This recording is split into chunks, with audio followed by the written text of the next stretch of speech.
The late 70s would have been a time when there was a lot of need for social housing in Wexford. It was a time before we really heard of affordable housing.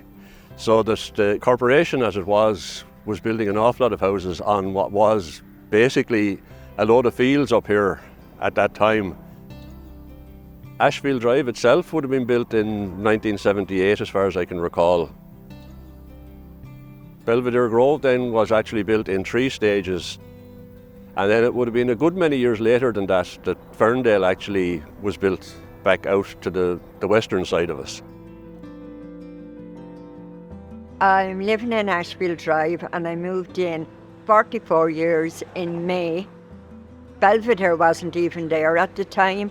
We had no shops, no nothing. So we were just so excited to get the house. We had no electricity or no nothing at the time. We didn't even have a table to sit at or a chair to sit on. But it was just so delighted to get the house.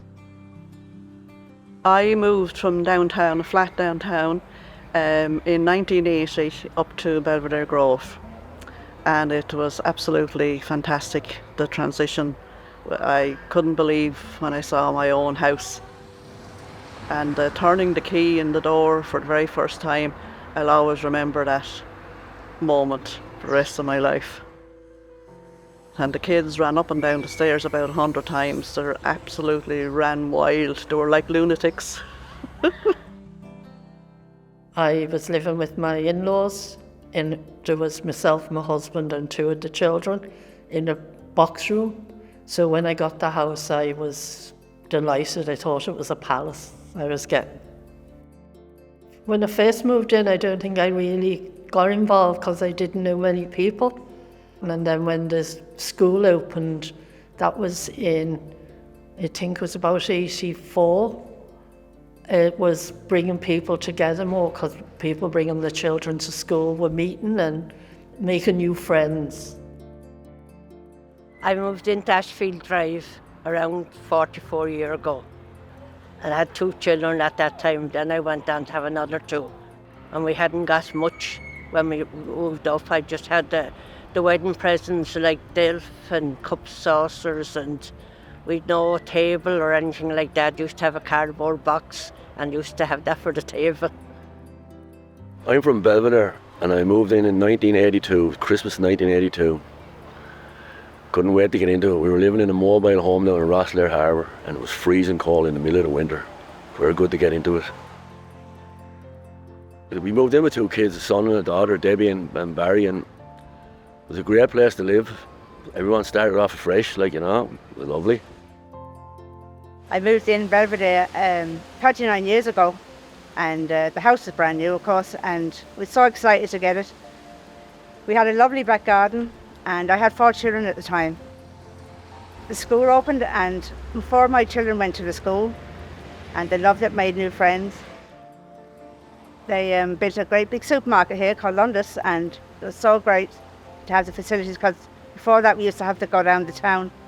It was a bit of a hassle with 4 small children. So I'm from Ferndale, which is just up the road here, and I went to Scolwara, and I actually really enjoyed going to Scolwara. It was a really nice experience. The teachers were lovely, and it's just a great environment to learn in. I actually really like growing up in this area. I think there's a great sense of community, and there's you make a lot of friends. When I moved into Belvedere Grove 44 years ago, and I bring in a big family there with me as well. When I like moving into the house, I was long enough camped out.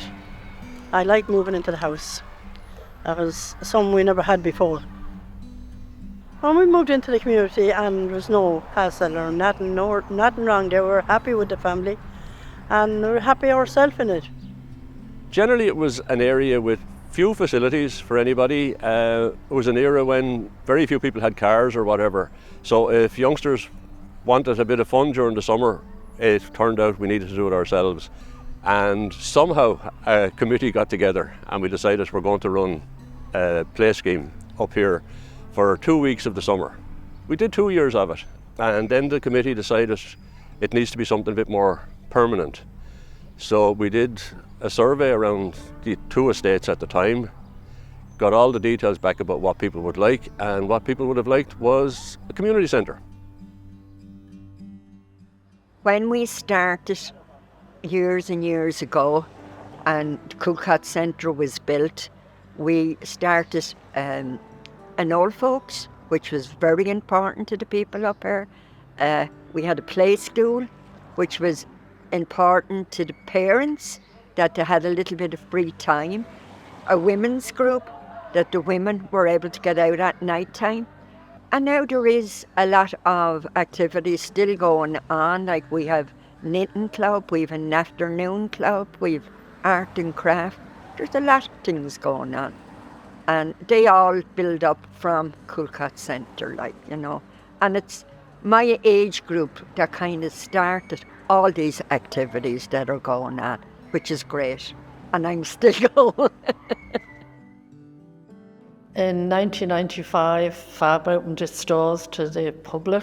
We had one worker, project manager. The services that were offered was photocopying, women's groups, younger heart group, men's groups, and various groups. We gave out information to the public on rights. In '96, we got funding for childcare, and it proved to be very popular. It was very important to allow women back into education, back into employment, and there was various courses run which helped women even go further back into education, which they would have missed out on. There's different projects running now with TUSLA, funding groups, and we have a youth diversion project there now, which works with children who could potentially go through the justice. So, you know, the services are there for the community, and it's getting it out there and letting the community know. It's the voluntary people that have kept Fab going over the years. And as I say, it's still there, and I'm proud to say that I was involved in it. Fab was important to me because I was a stranger in Wexford, so I didn't really know many people. When I moved to Ferndale, I didn't know the people in this area. So when I joined Fab, I got to know people from the area and got involved in women's group, different groups. I met a friend and she said there was a club here and it was Fab.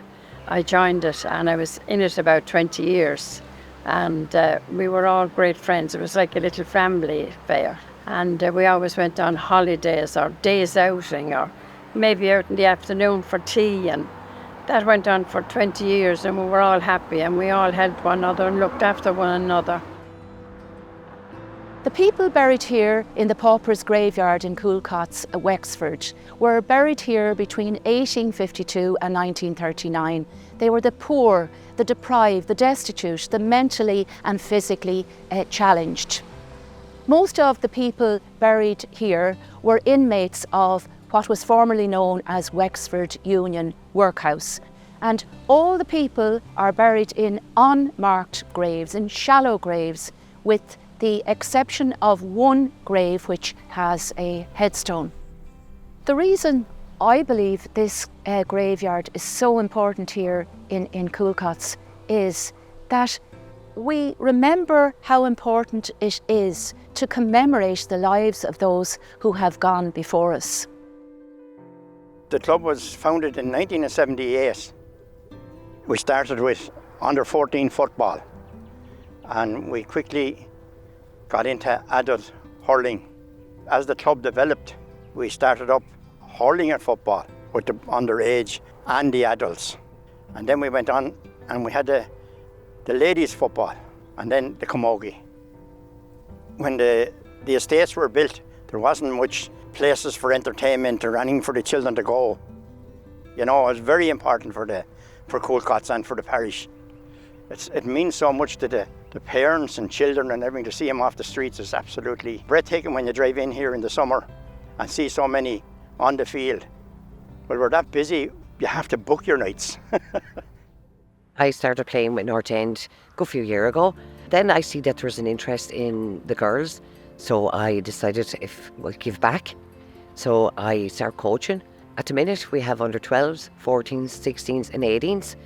So much more than just a game of soccer. There's so much more for them, for their mental health, meeting friends. And you see young chaps from the community that are playing with the men's teams, and they're making the first team and the second team now. It's just great community spirit when there's games on. Yeah, it's everything for the community. It's fantastic. I'm facilitating a creative writing project here in Coolcotts, working towards a new publication of stories about the area. The project was commissioned by Wexford Library Services and is funded by Creative Ireland.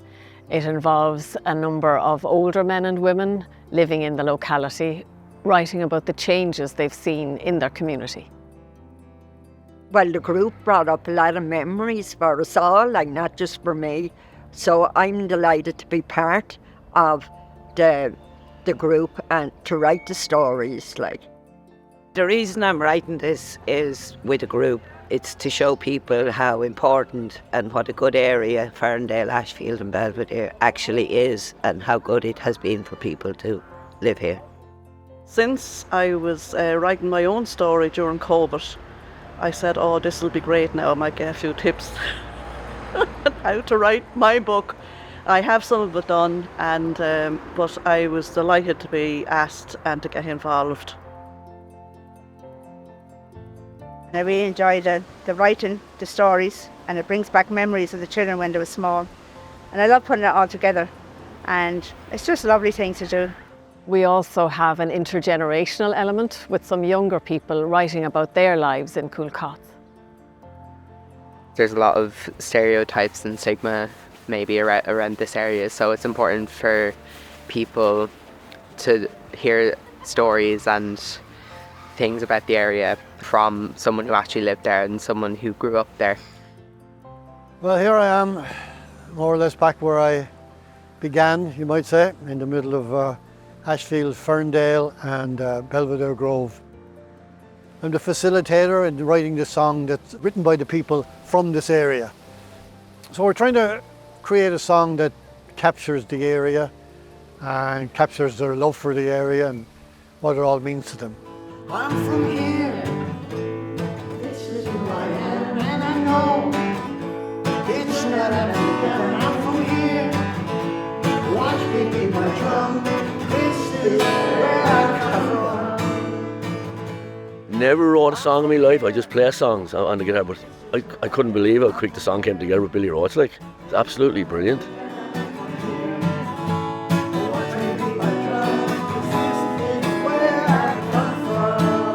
I love to sing, and I do. I wouldn't be great now, but to say I am good, but I don't have the confidence of yourself. We're all trying our best, yeah, it's lovely. And I'll be looking forward to hearing it. I hope it'll be on Wexford Radio. I'm from here. It'll fade out. That's very good. Well done. So this is a 1974 Airstream. It's one of 4 Airstream studios in the world. I've converted this completely, and it's a full 24-track digital studio. And this is its first outing, so it's a learning curve for everybody.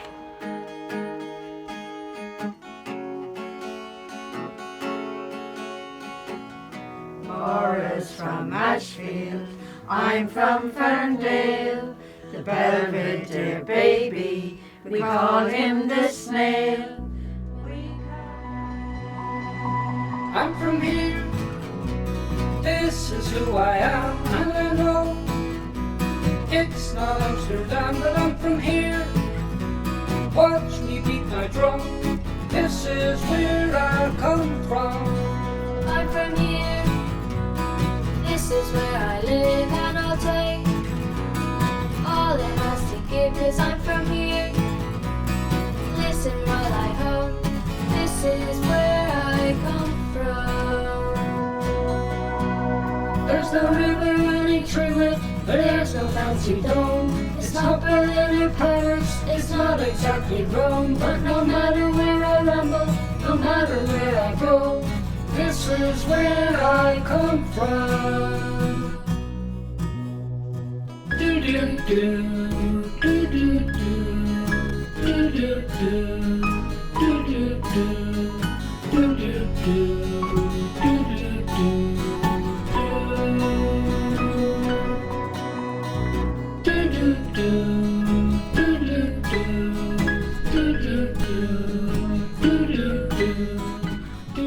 We came, you might as well say, from nothing to be millionaires, because we had happiness, we have children, we've love, and we have neighbours and our friends all around us.